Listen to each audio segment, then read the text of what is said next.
Freelancers, small business owners, consultants, and solopreneurs. Some people are just drawn to working for themselves. I'm Owen Roth. In this show, I have conversations with self-employed folks about their career journeys. Welcome to the Bossless Path podcast. And here we go. Today I'm joined by Rebecca Freeby, owner and senior project manager of Corvallis Customs here in Corvallis, Oregon. Rebecca, thanks for being here. Thank you so much for having me. I'm really excited to be here. Great. Talking business is always, it's going to go one of two ways. It's either going to be an epic conversation or we're going to be like, where do we start? What were we talking about? Yeah.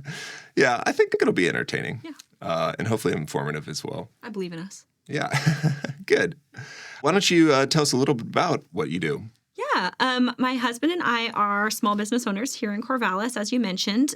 We have a full-service printing company called Corvallis Custom. We're over on 9th Street. And we try to be a one-stop shop. Of course, as soon as you say that, the industry invents some new technology that you don't have. But, Sure. we do our best to provide a wide variety of services and products that serve consumers, business to business. And we have a lot of fun doing it.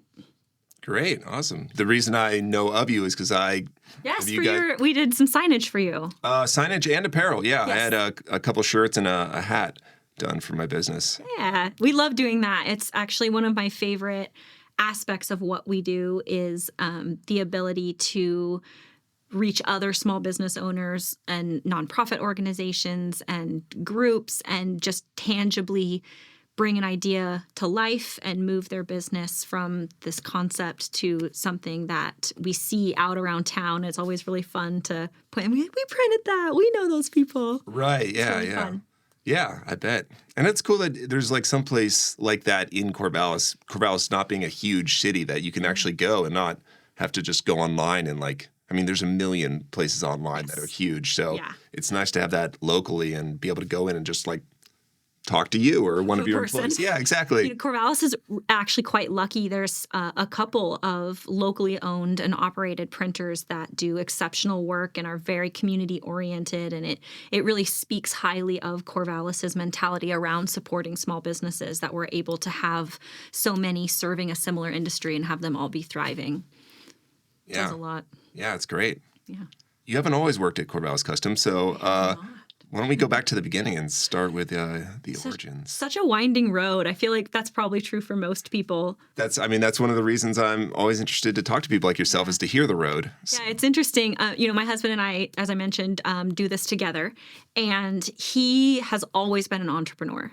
Always. From the time I think he started his first business at 17. Mm-hmm. And so he has always done this. And we were high school sweethearts. And so I've always watched him building, owning, selling, maintaining businesses. And I absolutely never saw myself in that sphere. Absolutely never. Why not?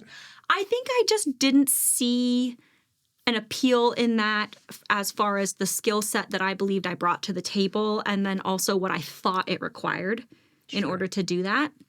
And I studied journalism, and I had a second major in French. That was more of my fun degree.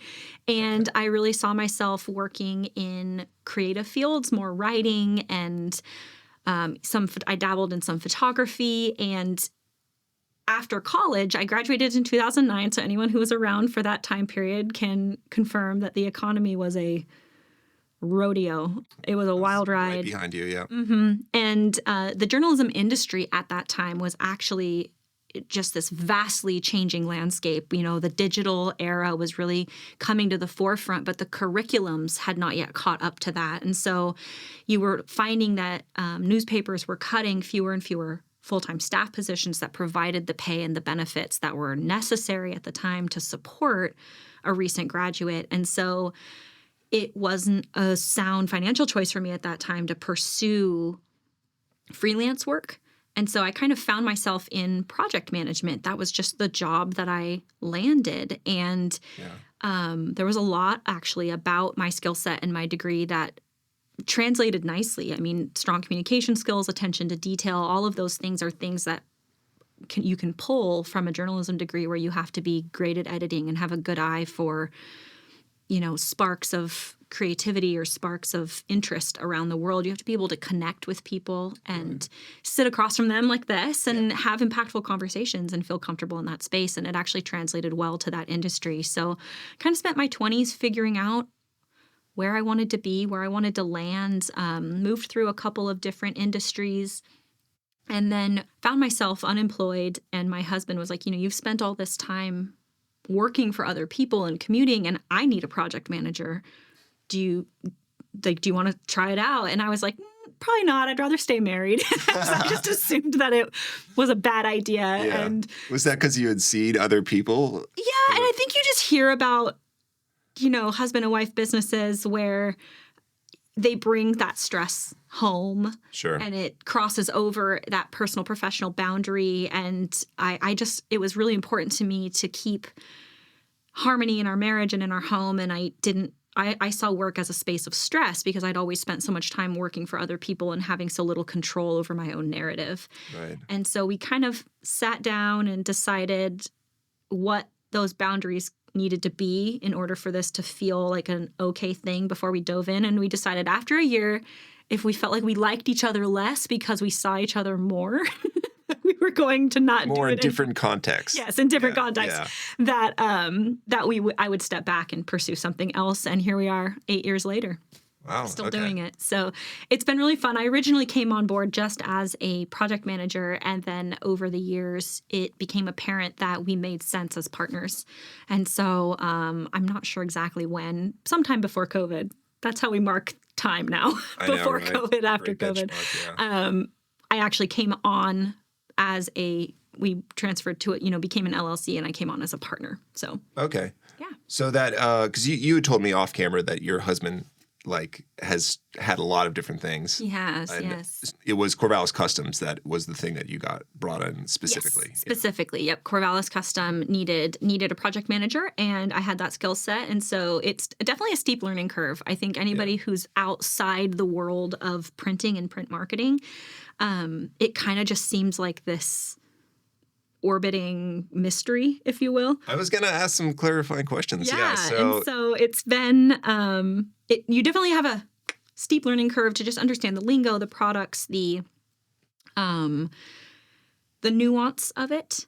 And there's a lot that I love about being there. It's very creative. And, kind of you and I were speaking about this earlier, that it is really meaningful to me to be able to come alongside a budding business or somebody who has this really impactful project that they have this idea, and I can come and help them take that from concept to reality.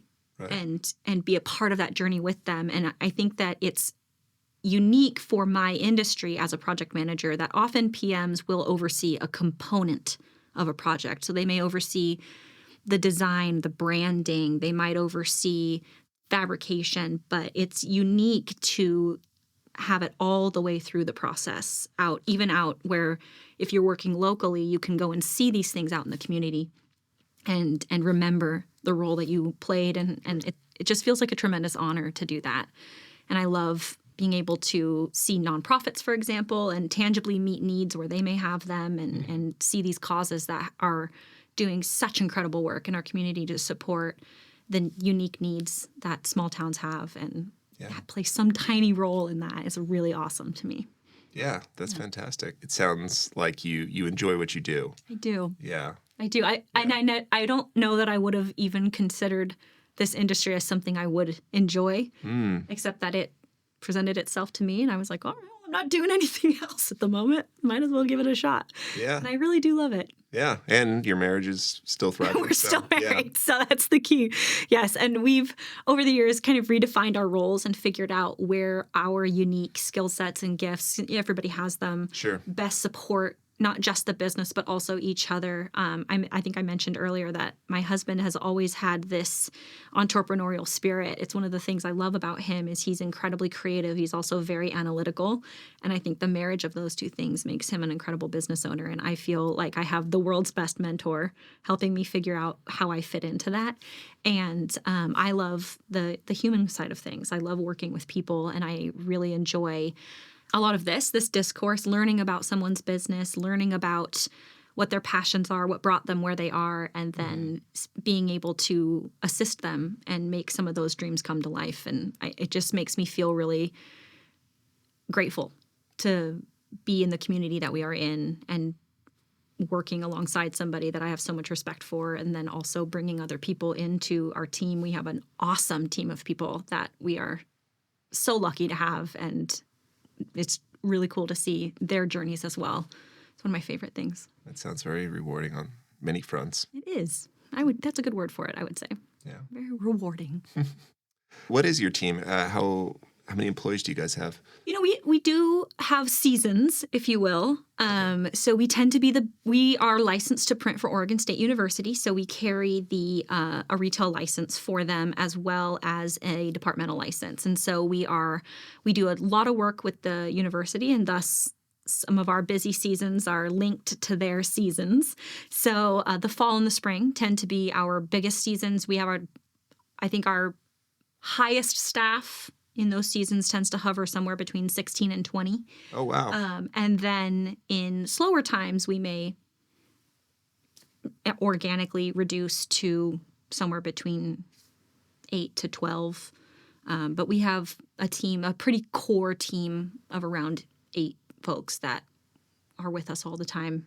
Gotcha. We have some interns who fluctuate in and out, and their Sure. work was intended to be seasonal. So, yeah, it's a lot of fun. We have a graphic artist who's full-time on staff, and she is awesome. She was born and raised in Corvallis, and she is great. And then we have a couple of people who work on the production side who are with us full-time as well. And we have a PM team that ebbs and flows between 3 to 5. PM meaning Project managers. Project managers, Yes. okay. Yeah, the friendly folks who answer the phone and meet you at the desk when you come in. Sure. I've met 1 or 2 of them myself when I've worked with you guys. Yeah. Yeah. All the production itself, it sounds like that's done all on site. It You're not is, yes. outsourcing that. It is. There are times when we may bring on a print partner if they are uniquely positioned to provide a better, more technical service than we are. But we try to keep that local whenever we can. So local meaning, we always seek Corvallis first. Then we'll look elsewhere in the valley if we need to. And then, we might stretch it out to the state of Oregon after that, Pacific Northwest after that. But yeah, we always try to keep as much as we can in-house and keep it local. We're so lucky to have the local community that we do, and so we want to keep that in our minds as well when we're pursuing other opportunities. Right. That's great. Yeah, we have a big old octopus-looking screen printing press that spins around and kicks shirts out at a bewilderingly fast rate. It's very cool to see it when it's really cruising. Is there a lot of maintenance on something like that? How do you handle the? Yeah. I'm assuming there's breakdowns, right? Yeah, there are. Our machine is newer, so we've been very lucky that it has continued to serve us very well. But there are techs who come out and do annual maintenance, and you can always call them, and they usually have kind of regional reps that are within a couple of hours usually. Yeah. We're lucky to be so close to Portland that Portland is usually considered kind of a major spider, if you will. Like it has lots of little legs coming out from there. So we can usually get somebody there to get us. But my husband is a very technically savvy person. Oh, that helps. Yes, it does. It's really nice because I am not. And so if there's a breakdown, he typically steps in and can oversee that, which is really good. Nice. So I'm curious about the employee side. Do you oversee like the hiring of employees and just the management load of that yourself? We treat that as a team. Oh, interesting. So we try to always consult each other. So I tend to focus my efforts on procurement and supporting the project management team and overseeing kind of front of house operations, and also oversee our NIL arm, which you and I were speaking about earlier. It's called Athlete Zone. So it's a sister company. Could you explain what the acronym is? Yes. So NIL is name, image, likeness. A couple years back, I believe 2 years ago, but it might be 3. I'm not sure when the podcast will come out. The NCAA decided that student athletes could monetize the use of their name, image, and likeness and make money off of that. And so previously that was not allowed at any division. And now it is. So it's created this very unique landscape for marketing and branding opportunities with these young athletes. And because of our positioning and relationship with Oregon State, we were able to start a conversation and talk with them about opportunities to come alongside some of those athletes in partnership. So we work with Damnation Collective, and we can work with their student athletes to create brands that best represent their values, that are money-making opportunities for them. And then through Athlete Zone, we will print and do the fulfillment side of things for those athletes. So we create an online store that they market, and then they receive commissions, royalties, payments from those sales, which is really cool. Oh, yeah. Okay. You said Dam Collective is what and who are they and what's their role? They are the NIL arm of Oregon State University. Oh, okay. So they are working with the athletics and the departments within Oregon State to represent and support OSU athletes. And then Athlete Zone we are not exclusively Oregon State athletes. So we have athletes throughout the Pac-12. By the time this podcast comes out, it may not be the Pac-12 anymore. But we have athletes in Nevada, California, Arizona. We have athletes in Ohio, Texas, Washington, Idaho, all over the place, as well as athletes at Oregon State. Gotcha. That we're able to help create branding and then also support them with the fulfillment of their sales. Yeah. Which is great. Yeah, that's kind of keep it all together in-house and help them navigate this new frontier as well. The NIL is so new that people are still learning what that can look like and how that can be best marketed and what the opportunities are there for these young athletes. And many of them, are college aged, 18 to 23, and many of them haven't had these kinds of opportunities in front of them before, or they've never really given it any thought. This is the first time that they've had anyone ask them how they want to market themselves. And so I feel really grateful that it's yet another way that we can tangibly support that community and make sure that these young people are being heard and represented with people their age, in their demographics, with their value set, whatever feels good and important to them, that we can hopefully try to build a bridge between those two worlds and help them out with that. Yeah, that's great. Yeah. Was that something that you guys just jumped on once that it became possible? Yeah, a couple of our team members were also student athletes in school, and they had an interest in this, and they came up along with Jesse and I with some ideas about how this could work, and have really put their heart and soul into it. And so it kind of came about. It was just this opportunity that was identified by a group of people, and we said, all right, well, we'll give it a shot and see, whether we can see our way out of the forest and come up with a pathway for this. And it's been a lot of fun. A lot to learn. Yes. Yeah, and definitely. It sounds like it's always going to, or it's changing because it's early phases too. So yeah, I would say it's very evolutionary because it's so new, right? And it will continue to change shape and evolve, especially as we increase our involvement with Oregon State, and they determine what their pathway is going to look like and how we fit into that, and vice versa. Right. I think it's going to be really dynamic, really impactful, tremendous opportunities there for everybody involved, and I think I'm excited to have a front row seat. It's been a lot of fun.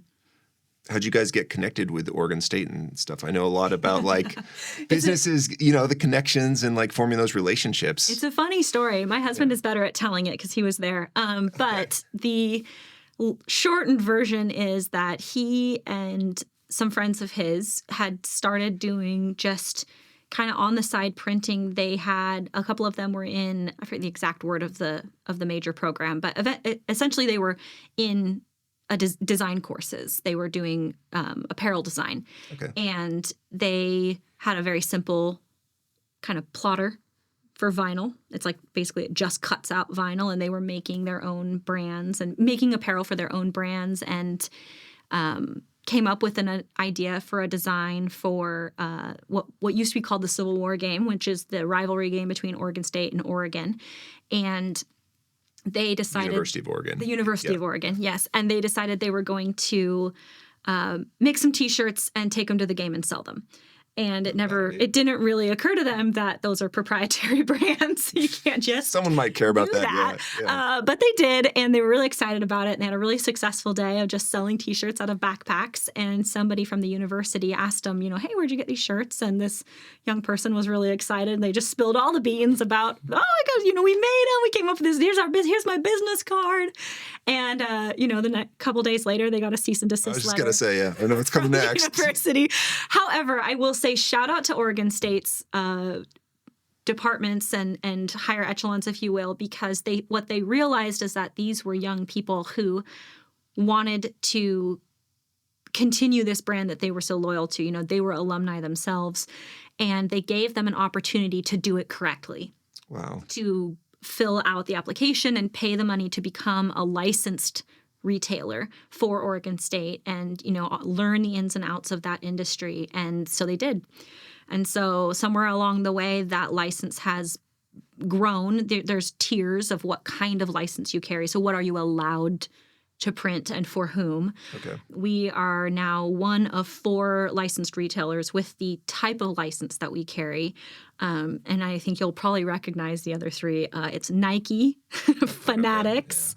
Yeah. I think the third one is Mackenzie Sew On, and then us. So we are definitely a tiny, tiny fish in a very big pond. But we hold our own. We are really thankful to be the only local printer to carry the license that we have, and really thankful for that organic start. I was going to say a very those roots, if you will. Unique start, to getting into that. Yeah, that could have gone a different direction, but we're glad. Illegal apparel, and then it went the way it did, and we're very grateful that it went the way that it did, because it could have definitely had a different ending to that story. So now we do all types of vinyl printing, including we do some vehicle wraps for different departments. We've done work with OSU catering. We do work with OSU athletics now. We have done some work in the past with various departments, science, liberal studies, lots of different ones in there. And those relationships are really fun. And they are so dynamic because they change so frequently. The turnover in the student groups with people graduating and moving on to their next years. And we still keep in touch with some of those clients over the years, which has been awesome. We employ a few of them after time if they decide they want internships. And being that we got our start by, some creative students who had a big idea, we always try to make room for that and hold a couple of internships each year for OSU students who want to get their hands in the industry and figure out if, graphic design or fashion merchandising or, marketing and branding is their path, and they can do that and have a little fun and get some cool merch out of it. It's a good time. We love it. Has there been anything that's been surprising as far as your journey from going the journalism route to where you're at now? Like, as far as you said, you didn't expect to be here, and now that you're here doing this with your husband, is there things that are a total shock to you? I would say I am surprised by how much of my degree, journalism specifically, I use. I think good communication is more rare than it should be. And I often find myself, solving problems just by being transparent and simply talking through an issue with somebody and, asking what a win looks like for them. So that does surprise me. I was surprised by how just the myriad of print types and projects and the ways that people can build their businesses with very, very niched. They may do just promotional products, which is, that's a portion of our business, but they're able to build and sustain, multi-million-dollar companies doing just promotional products. And I just don't think when you're outside of the industry, I just don't think it ever occurs to you that avenue. Maybe it's just me. No. It didn't occur to me that avenue was available. Sure. Yeah. I can totally relate to that. I mean, it's one of the things I'm learning as I interview more and more people for this podcast. And, you meet people just in life, right? Yes. It's just like learning about that, like those worlds that you just like assume maybe either don't exist or are impossible. And then you meet someone like Like who, a peek behind the curtain, so to exactly. speak. Yeah. And you're just like, wow, like how, like that's a real thing. Yes. Yeah. It's always incredible. I have been it does open your eyes as well to just how many unique nonprofits there are in this area as well, because as a tangible output-based company, we are able to meet very specific needs for people.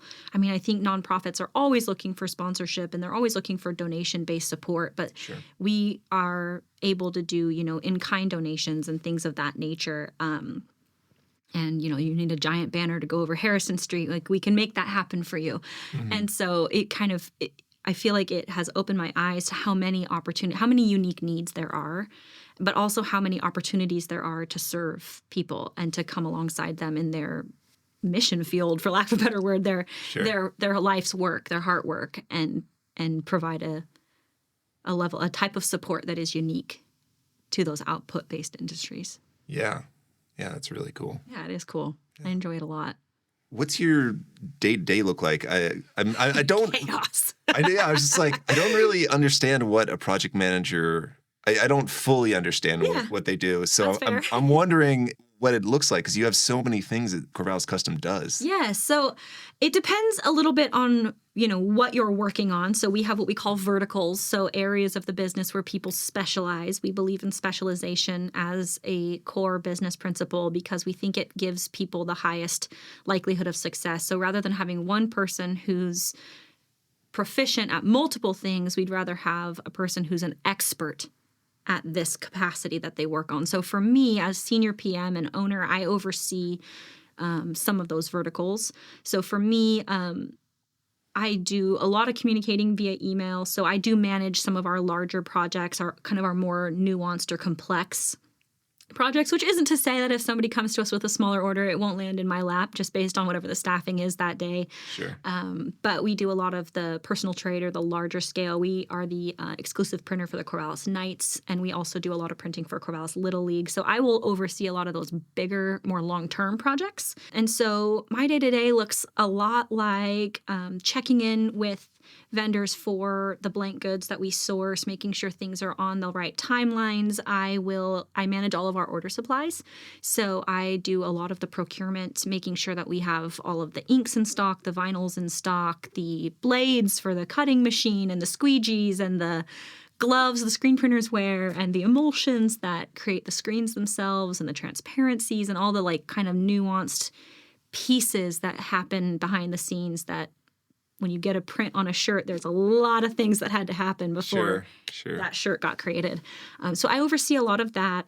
I do a lot of our training and onboarding. So when we have a new team member, particularly on the project management side, I will do a lot of shoulder-to-shoulder training with them, make sure that they have somebody they can always go to with the unique questions that come up. There's only so much you can teach somebody about printing by talking to them about it. Of course, yeah. And until it lands on their desk, they won't have an opportunity to do that.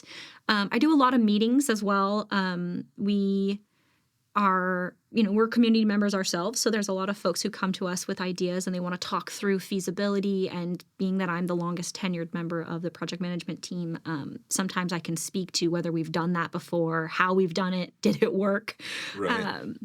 So there's a lot of that as well. So I try to go into each day with a tentative idea of what I think my hour-to-hour breakdown will look like, and I just leave a lot of room for flexibility. You can only foresee so much. And, being that we work with humans and we make tangible products, problems arise, and sometimes we just have to sit down and talk as a team about how we want to approach that, or do a little R&D, research and development, to figure out the pathway forward. So in a given day, I may be meeting with our team members, talking through strategies for success, talking about milestones or molehills that have created hiccups that we may want to come up with a strategy or procedure to address or mitigate.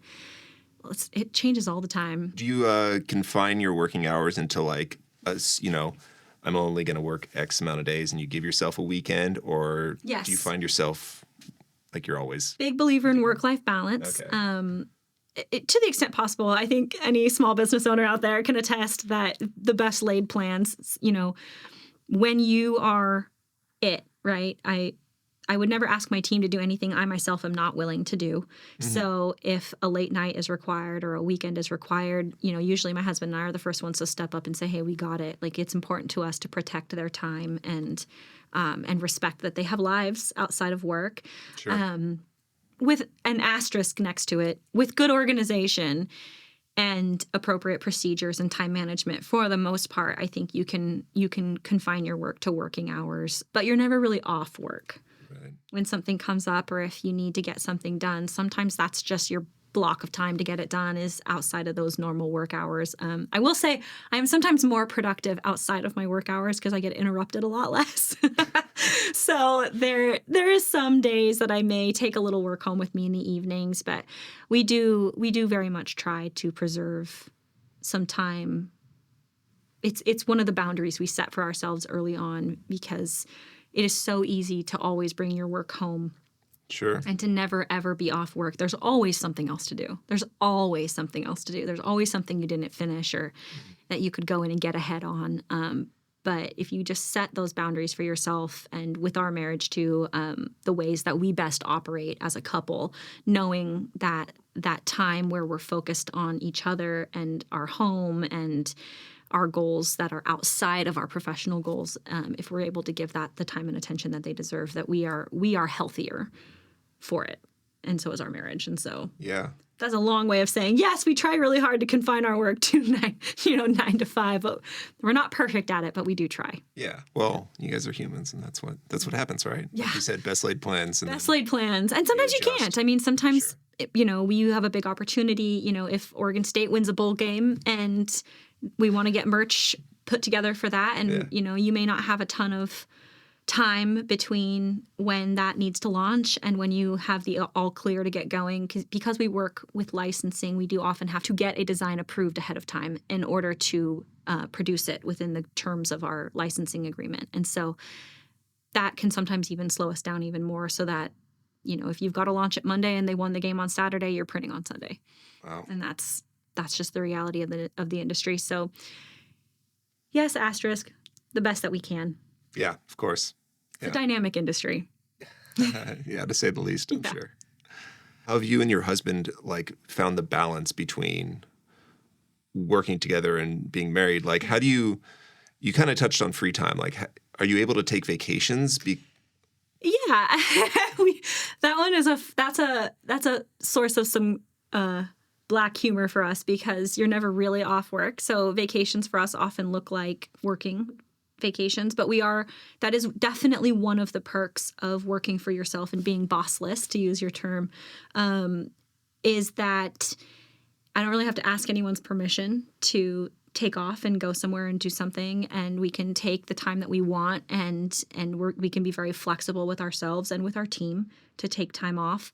But we do often find that our team, because we're such a small team and we work so closely together, that our team deserves and needs our support. Mm-hmm. And so we often want to make sure that they feel that from us. And, we will take time off to truly be offline. But if we disappear for long periods of time, we absolutely do our best to remote work here and there to make sure our team feels that support and has what they need to feel good about their role as well. Yeah. So as far as the time off piece, pros and cons, like all things. Sure. I don't have to ask anyone's permission, but I'm also never really out of office.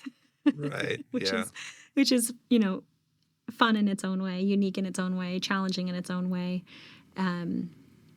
We are lucky to have an incredible team that we trust and who demonstrate exceptional capabilities to navigate. As you've already alluded to, I mean, it sounds like the way you've structured your business wouldn't really be possible without such a tight-knit team that was so capable. Yeah, it feels like family. Yeah. We actually will ask people, it's one of the interview questions that we ask is, what does family mean to you?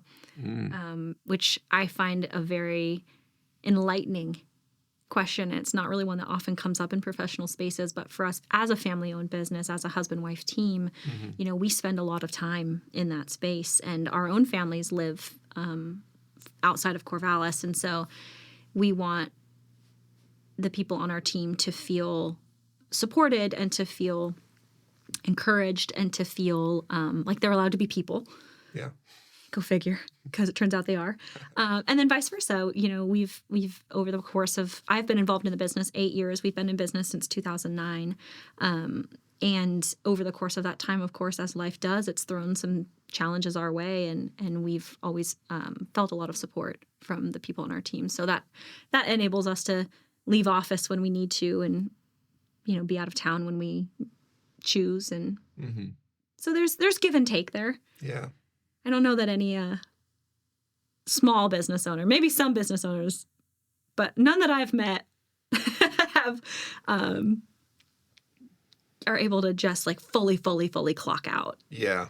Whenever they want to. I think there's a misconception that working for yourself means that you can just call the shots and you do whatever you want whenever you want. I'm like, man, I wish that was true. I mean, that's one of the first things every small business owner tells me, like when I talk to them. And I mean, I can see it from my own. Yeah. I was going to say as one yourself. Yeah. Well, I mean, the thing I find is like I'm at the point in my business, at least doing it full time, like I have been here for the past, it's been less than 2 years, where I'm still learning what I can and can't do or should and shouldn't do. Yeah. And like one thing I like doing is backpacking and doing like long backpacking trips. And I was on one like not that long ago. And it is something I still weigh in the back of my mind is like, is this responsible to myself to go and literally be like, I don't have reception, reception because like no one can reach me because it's not even a thing. It's not even me just putting my phone in off. You're like there are towers. Yeah. So it's like, is that smart for me to do? Like, and early when I started doing, trying to do this full time, I think I didn't really quite realize that. Yeah. And I was doing a lot more of those trips. And essentially it was just like, shooting yourself in the foot. Kind of, yeah. It was like this like unplanned sabbatical. So I wasn't even really quite working yet, I would say. And now I'm realizing I'm like, I have to find a balance between when I do those things. And I still want to do them and I still plan on doing them. That's what I was going to say. I think that balance piece is really important. Yeah. It's so easy to work forever. Sure. Right? I mean, it's as we were talking earlier, the work is never done. There's always something else to do. There's always another paper you could file or tax form you could fill out or client you could book or, that one thing that you owe that person that you didn't get to yet. And that list is never closed and checked off and completed. Yeah, it's usually growing and if you check one thing off, you add two things on. Yeah. And I think what you alluded to is that balance piece is really important and setting boundaries for yourself. Right. And that is a learning space, I think, that isn't talked about enough in the business sphere is, I don't love this word, but like the idea of hustle culture, right? Where it's like you're just constantly on the grind. I don't think that's sustainable. A dear friend of mine who also was on your podcast once said something to me that really stuck with me. Struggle is not sustainable. And you have to be able to build boundaries in to create balance. Balance doesn't happen without boundaries. So you have to decide what those are for you. And what I think a big part of that is identifying your ideal customer, which also isn't talked about enough in early business life. I think you want to say yes to everybody because you're just so determined to see the growth and to feel like you're like, I have to do this because who am I to turn down business? And and the answer is a person with boundaries. You're a person with boundaries. And I don't mean that like disrespectful to people. Like sometimes what someone needs from you and what you're able to give them just don't align. Right, yeah. And that's not a reflection of negativity on either party. It just means that you're not the right you're not the right endeavor for them. And the work there is to know that up front and then have a great network of folks in your industry that you can refer them to. Right. Have a partner, a referral partner that you can say, hey, I mean, I get calls all the time about certain types of print work that we're just not well positioned for. I know we're not the best at it. I know we're not the most affordable. And in the interest of preserving relationships and integrity with my client base, I want to be able to tell them, hey, I know what you're asking for. The answer to your question, can we help you, is yes. However, we are not the best person for this. Mm-hmm. The person in town I would refer you to if I was doing this project would be, this. Please let them know I sent you. Because it's important to me that printer or establishment know that they have a referral partner in me, that if there's ever work that they are being asked about that they can't provide, that we can provide, that they feel that symbiosis and that two-way respect to say, hey, this person can help you. I mean, that is a win. Right. Yeah. That's an abundance mindset. And I think having an abundance mindset does not mean saying yes to everything all the time. Mm-hmm. It means that there's plenty to go around and you can identify the pieces of that puzzle that best fit for you. And you're going to offer better service, better quality, and a better experience as a result of that because you and that person are in alignment. Yeah. And I just don't think we talk about that enough as early business owners. I think we're geared to think that's like you said, like we want to eat everything. Yes. Just like we need money is money, right? Money's money. Yeah. But that the mindset shift of just like, no, like really it's relationships is a huge part of business that I think we don't think of as, in our early business years. But I mean, that's pretty much what I'm hearing from you just now. It's just like you're building relationships with your customers or your people who want to be your customers even, and they're not, because you can refer them and you're still providing value and relationships even beyond relationships within the industry, colleagues in print for us, it'd be partners in photography for you, like other photographers in the area. Like if, for example, if you are like, weddings are really stressful and I don't want to do them. I don't know if that's true for you or not. It's just an example. Yes, yeah. So weddings are stressful and I don't want to do them. But this person that I've spent time getting to know, I've seen their work, I trust their ethics, and I feel really good referring you to them. Absolutely. That's a win for that person. That's a win for that customer. And that's a win for you because you're able to spend that energy on the types of clients that you really want, which is going to turn into referrals of similar types. And it builds from there. And I think relationships truly are at the core of good business in all things. Relationships with your business partners, relationships with your industry partners, with your clients, with your staff, and then also with yourself, being able to have respect for your time, respect for your value, and respect for your vision for the business that you're building is a point of reflection, and it's also a point of growth for many, many people. And I think seeing relationships as a foundation of good building blocks is a game changer. Yeah, absolutely. There's a concept, my husband and I are part of a business networking group that we love here in town, and there's a concept that they talk about as one of their core values called giver's gain.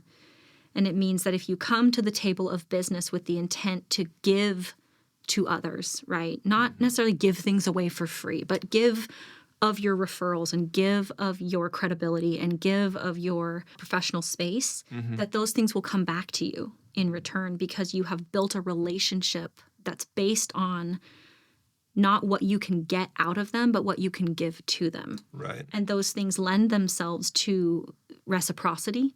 And the types of people who will see that for what it is are the types of people who will respect, appreciate it, and reciprocate it.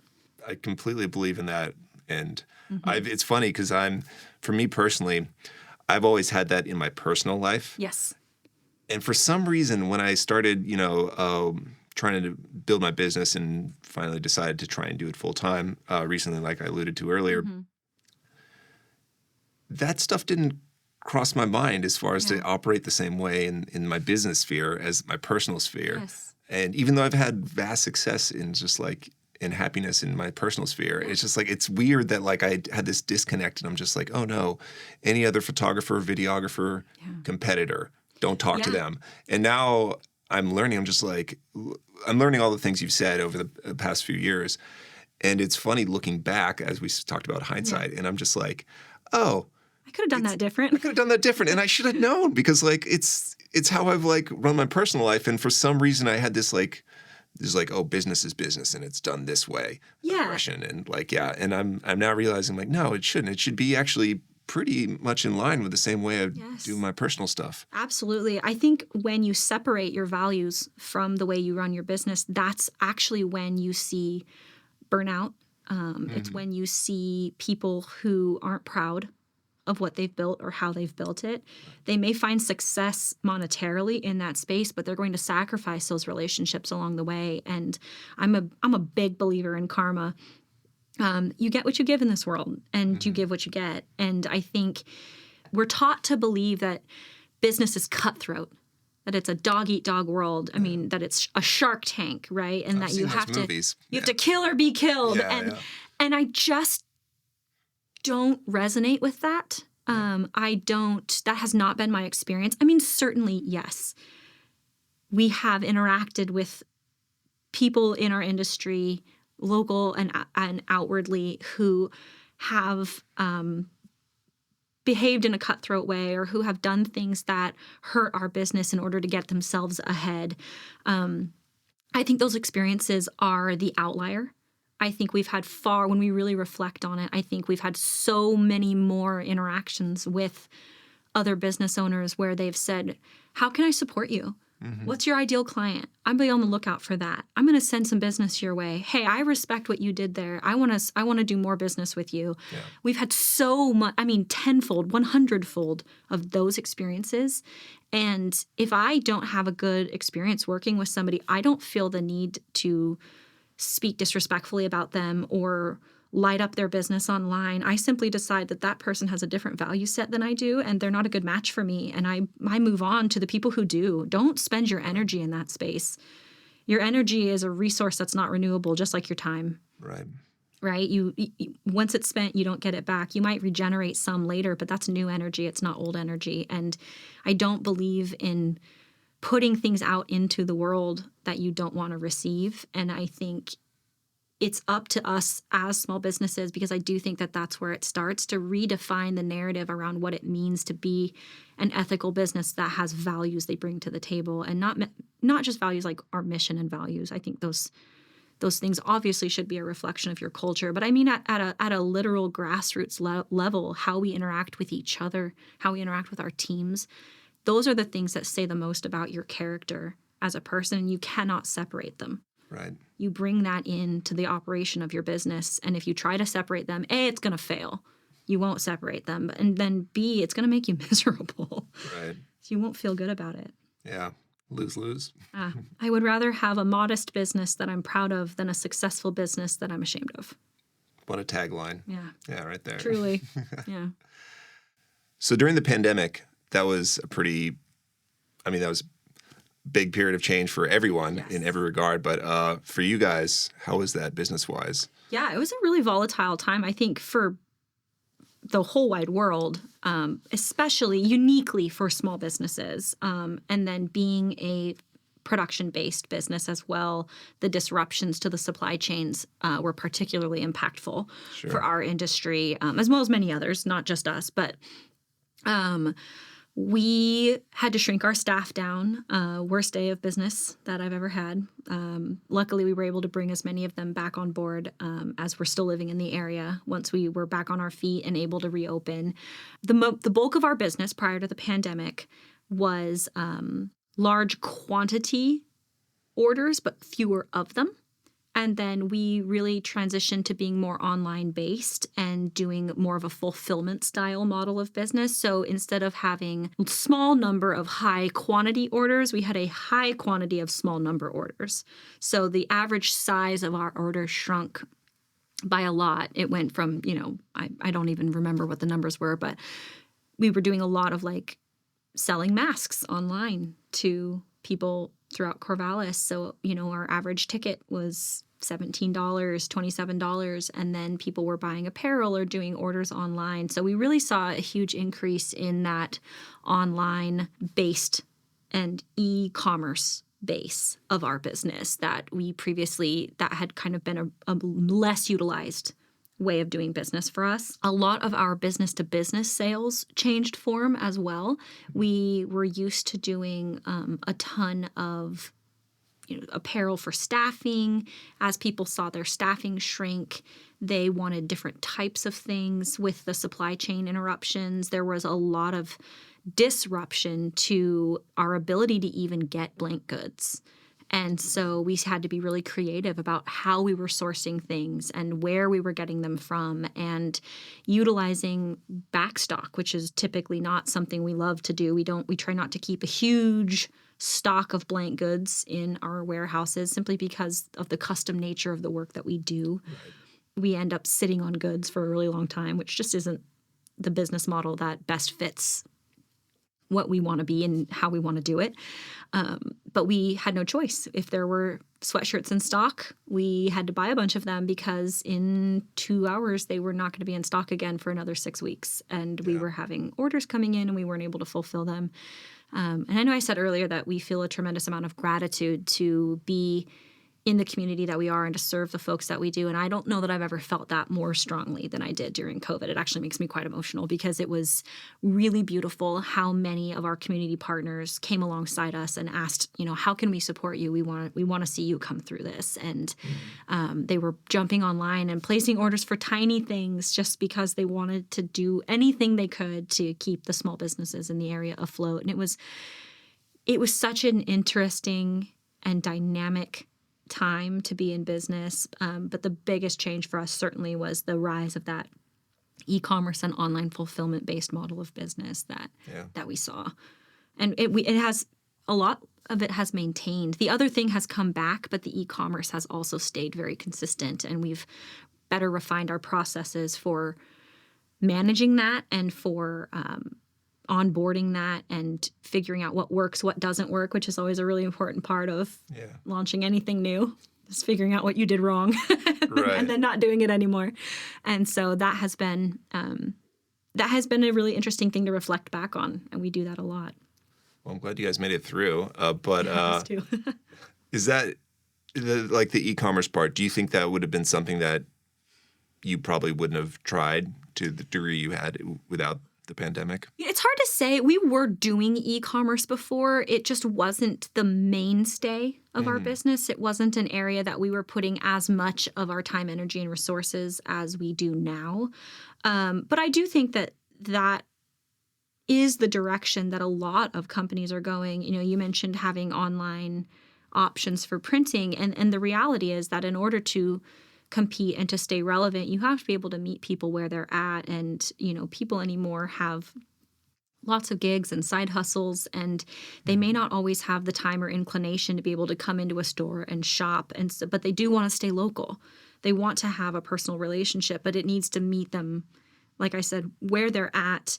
And so I think that the e-commerce and online fulfillment would have seen an increase. I just don't think it would have been such a sharp increase as was necessitated by COVID. Right. And the pandemic conditions, like even being closed, we weren't sure if we were going to be allowed to be open. So we pivoted to selling masks. And because we provided PPE, we were able to reopen, but we were operating out of our home for a while, which was not my favorite. Doing business around the dining room table, getting UPS deliveries at our house. But, you do what you have to do.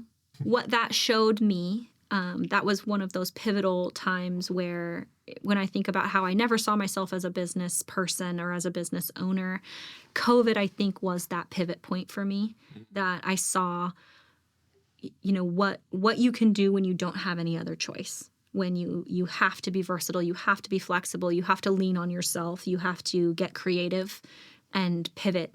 I mean, pivot was that, it's like that old Friends episode where pivot, that I feel like that became our narrative. It's like, all right, we have to pivot. Okay, we're pivoting. All right, well, that didn't work. So what's the next pivot? And it really cemented for me that, like, yeah, you can do this. You have more to offer here than you give yourself credit for. And so in some ways, I'm really grateful for the opportunity to see that by having to do it. And it was sink or swim. Yeah. So you either figure out if you're going to sink or you figure out if you're going to swim. And my heart goes out to the people that, their circumstances were different than ours and they didn't have the opportunity to pivot, or they didn't have the resources, or they didn't have the community that we did that supported them through those changes. And I know that a lot of businesses didn't make it through that time.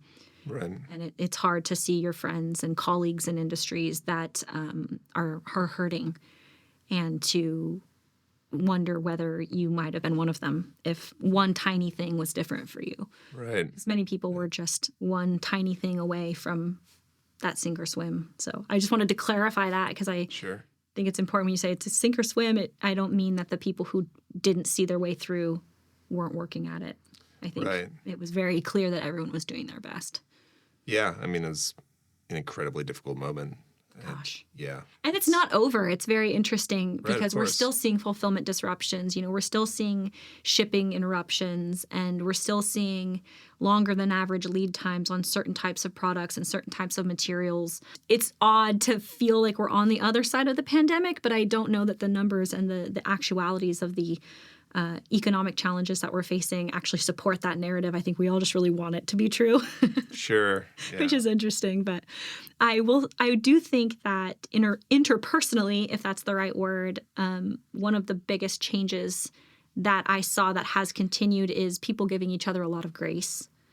When, deadlines kind of became a thing of the past, there weren't events that were driving orders. And so people were so patient and they were so gracious to allow their local printers the time that they needed, because a lot of that inventory issues that we spoke about earlier were because the huge shops were buying everything and holding it because they didn't know when it would restock. But the printers who don't have the capital or the storage space to buy things by the pallet really they really felt that the most.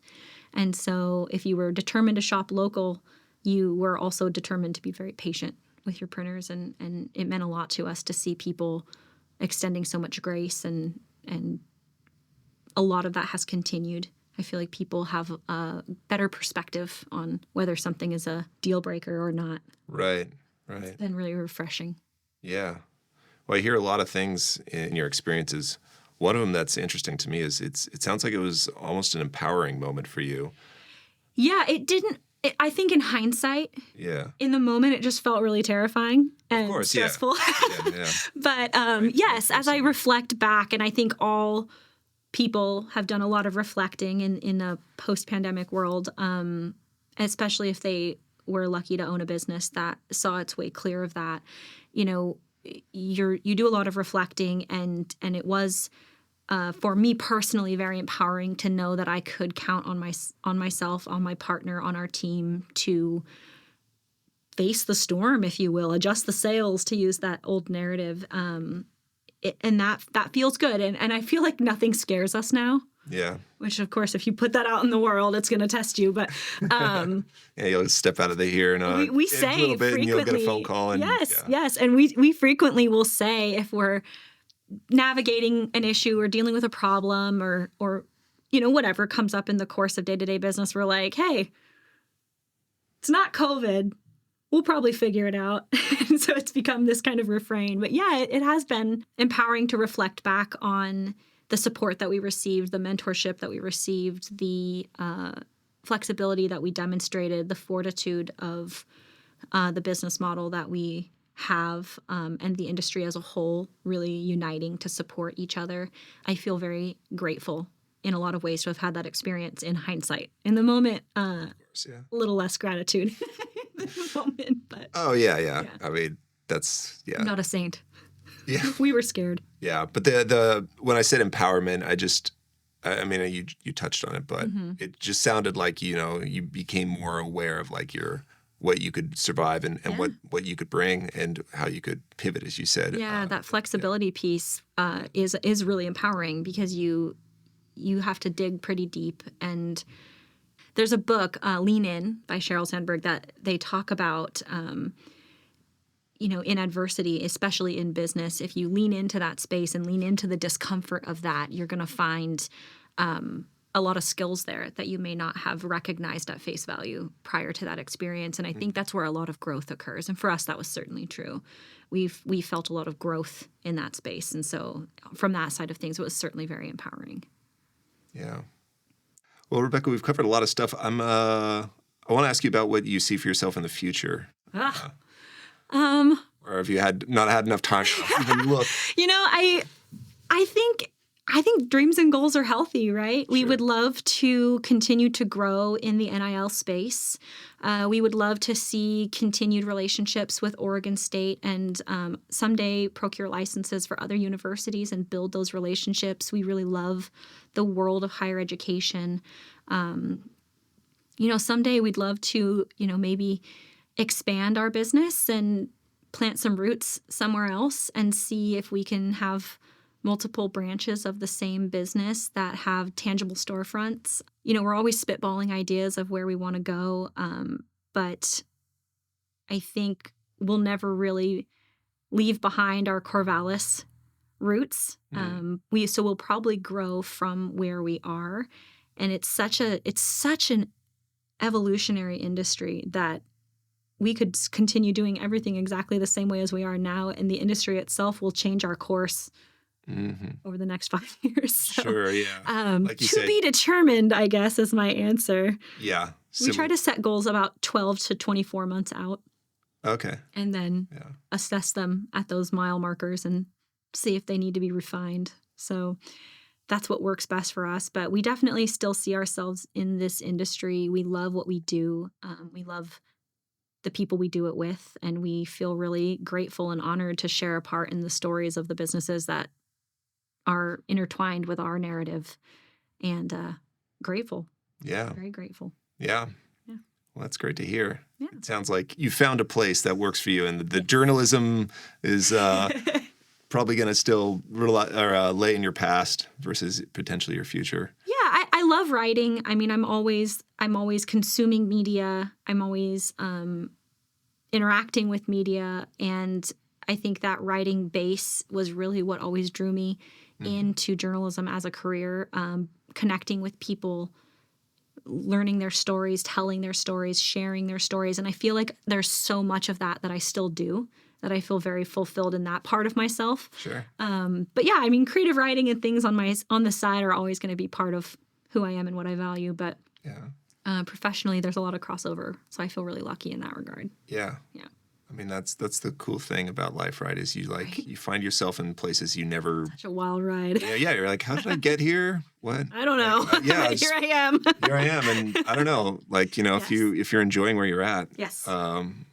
that's what's most important. I agree, and I think we have this tendency as people to always think the grass is greener on the other side. But I think that there is a real spiritual maturity, if you will, in finding contentment in the here and now.